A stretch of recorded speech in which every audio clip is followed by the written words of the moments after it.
L'actualitat política, el referèndum català, la monarquia, el lloc de naixement dels alumnes, la llibertat d'expressió, la llengua catalana. Què té en comú tot això? Doncs tot això té en comú que són coses que no li agraden al senyor Pericay.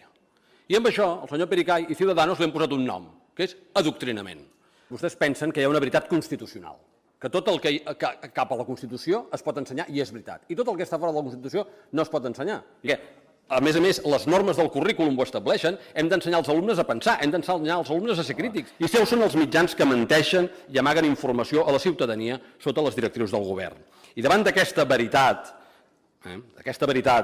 no poden evitar que a les escoles i als mitjans lliures es parli de tot això. Nosaltres estarem al costat de que a l'escola es parli de tota la realitat social que envolta els nostres alumnes i que els ensenyin a pensar, a analitzar-la i fugir d'una visió oficial i totalment escèptica de la realitat que els envolta. Gràcies, senyor president.